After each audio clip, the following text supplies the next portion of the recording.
welcome to my channel. My name is Adobe and let's get right into it. Now before we get into it, I want to say thank you for clicking on the video. I decided to create this YouTube channel because one of my favorite hobbies is watching videos, watching YouTube videos, watching TV shows, watching anime, watching movies, and I was like, let me just make a channel where I give my opinions on stuff that I watch, because why not?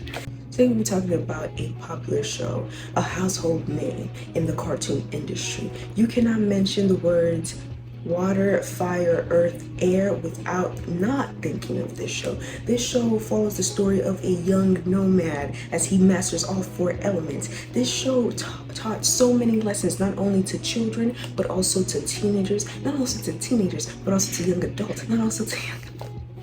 Get the point. This show basically was able to incorporate a lot of good themes and life lessons into a show for it being a kids show. This show is also very controversial in its fandom. This show is none other than, drum roll please, Legends of Korra. Yeah, I lied. Yeah, I can hear your blues already. But you read the title, you knew I was lying. So yeah, we'll be talking about The Legends of Korra. I know a lot of y'all, the way I was hyping it up, were expecting Avatar The Last Airbender, but no, we'll be talking about the sequel, The Legends of Korra.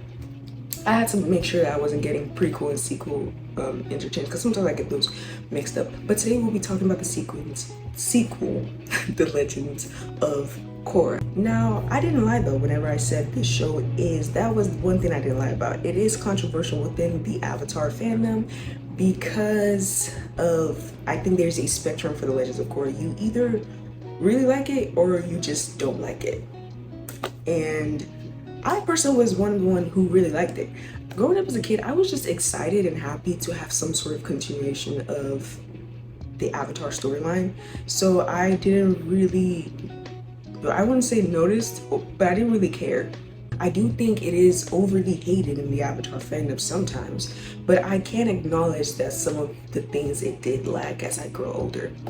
And I've rewatched it a few times. I'm like, oh, okay, I see it. But growing up, I loved Korra. I loved The Legend of Korra. I loved Korra's character. I will say there were times that I did find her annoying, but overall, I knew that was just like her character. That was just her personality. There were some stuff that Aang did too that pissed me off, but I feel as though Korra sometimes gets a little bit too much hate.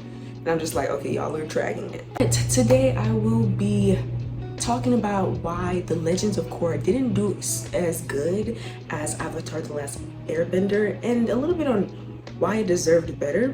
The Legends of Korra is a follow-up series to the popular Nickelodeon show Avatar The Last Airbender, and it premiered on April 14, 2012 to December 19, 2014. Just like its predecessor Avatar The Last Airbender, Legends of Korra is set in a fictional universe where people can manipulate, or in this situation, bend the elements of nature such as earth, fire, water, and air. Did I say air? Earth, fire, water, and air. You can bend these elements, and only one individual, the Avatar, can bend and master all four elements, and must master all four elements to maintain peace and harmony in the world. The Legends of Korra follows the story of Avatar Korra, a teenage girl from the southern water tribe, as she has the element water, earth, and fire under her belt, and she travels to Republic City to learn and master the element of air from Aang's son, Tenzin.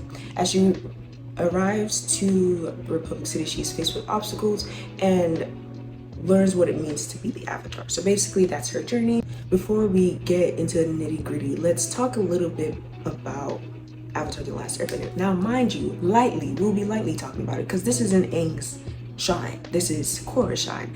I feel like later I will do a video on Avatar The Last Airbender, but this is Korra's time. Now Avatar The Last Airbender follows the story of an air nomad, Aang, who was trapped in an iceberg and must master three other elements, earth, fire, and water, to save the world from a 100-year war.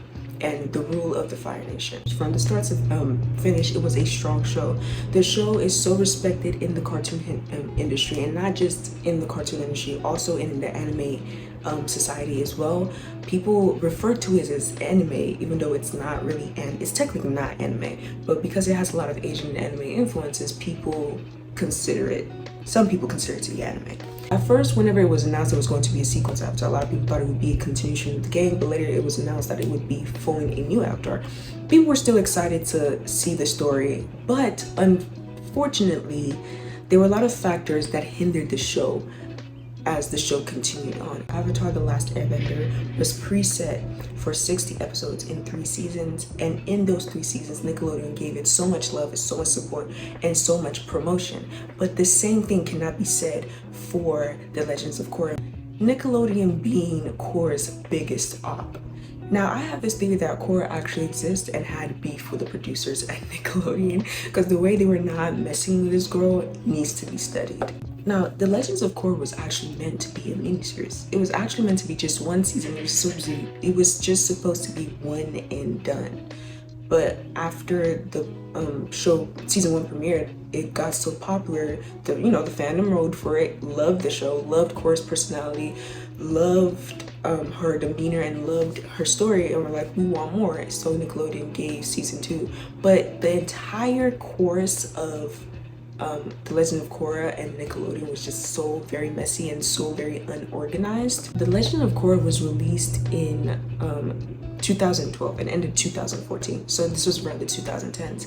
Around this time, not a lot of people and not a lot of shows had female leads, and not a lot of people were looking for shows with female leads.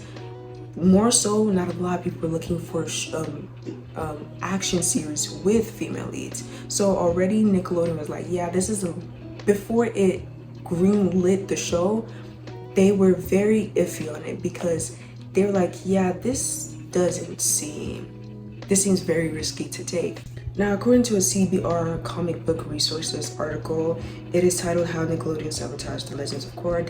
They talk about how Nickelodeon was very iffy and very unsure about greenlighting Legend of Korra in the first place, as despite its connection to Avatar, which most would see as an immediate sign of a successful series, the executives at Nickelodeon didn't have the same faith in the show as its viewers did. Those who worked on the show, The Legend of Korra, knew that this all too well. In a 2013 discussion on The Interview, Yo Jae-myung, an executive producer and animation director for the series, admitted that Nickelodeon had been hesitant about greenlighting Korra from the very start, claiming that during the making of season 1, production was suspended because the protagonist was a girl. He compared the situation to the production of a film, saying it's as if the lead actor had already been cast, but the production agency decided to stop filming because they didn't approve of the actor. Now, after season 1 of Legend of Korra aired, Nickelodeon didn't have that much faith, so they didn't expect much from it, but the show had over 4.5 million views, which was actually one of their top shows during the time. But you would think, despite all this, they would give it more love and support the same way they did with the predecessor, Avatar: The Last Airbender. But Nickelodeon was like, no, we just don't like her. No. They decided to move the show from Saturday mornings to Friday nights, as they thought that the ending of the season 1 of Legend of Korra, yeah, you know that one, the one where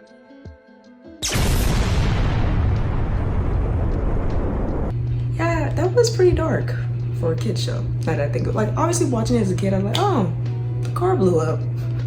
But I rewatched, I was like, oh, the car blew up. Nickelodeon, what? And it's funny because they said the show was too risque, but if it did so well viewership wise, and you greenlit it, you allowed the episode to air. So for you saying that it was too risque for a Saturday morning to move it to a Friday night, I guess what they were trying to do was make it some sort of like a naked night thing.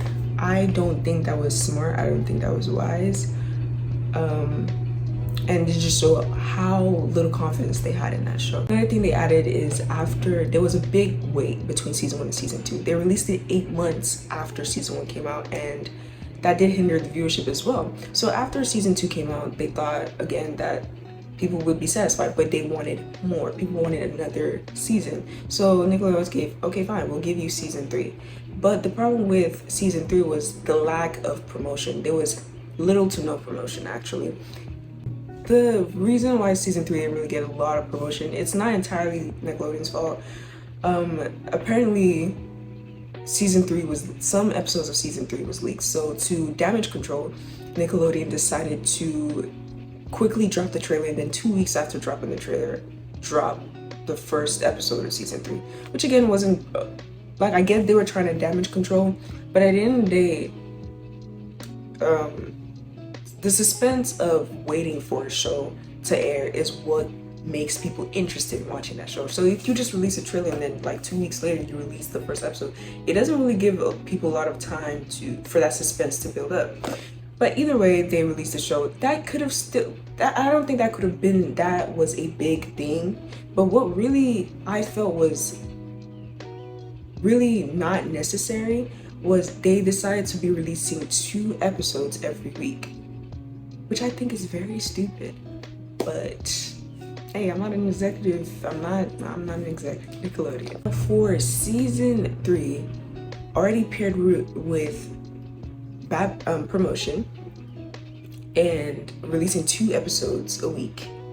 For the last few episodes of season 3, they decided to release it on the website of Nickelodeon, and not the channel. They didn't air it on the channel at all. They just released it on the website, and that didn't make sense as well, because especially during that time, 2010s, not a lot of people were going to like these channels, Disney or Nickelodeon's website, to watch shows. They wanted to watch it on the channel. It's not like nowadays where people can watch like, you know, Disney Plus or whatever, or Netflix or Hulu. People wanted to watch it on the channel, and they know what they were doing by doing that. So they definitely did that. And once again, people still wanted more. At the end of season 3, we saw Korra being in a wheelchair and just basically seeing her in the dumps, and a lot of people wanted to see where her story would go for that. So Nickelodeon was okay, fine, we'll give you season 4. But you know, we always have to double down on Korra because we don't like her. And they decided to premiere the entire show on the website and not the channel. Yeah, I don't know what beef they have with Korra, but it was a strong one. I just wish they had more confidence in that show, like the way the fandom did, because yeah. And I think that was one of their biggest back that they had many others, but one of the biggest back that they fumbled, because the show was bringing in the attention, it was bringing them the money. They just didn't have faith in it, I guess. I definitely do believe that if they had preset Korra the same way they preset the Avatar: The Last Airbender, Amon would have been a recurring villain. I feel like Amon would have been a recurring villain, but because of Nickelodeon didn't pre-plan everything, they just decided to do one villain each season, which was nice to see. But at the same time, just that one villain would have been good. Overall, I do think that the hate for The Legend of Korra is a little bit much.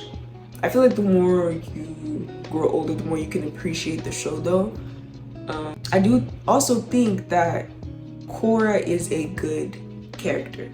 A lot of people like to say she's not a good character. She's not a good character like Aang.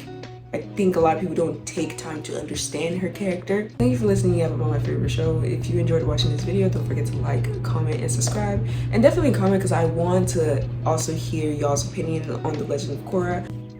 Thank you for watching. Have a great day. Bye.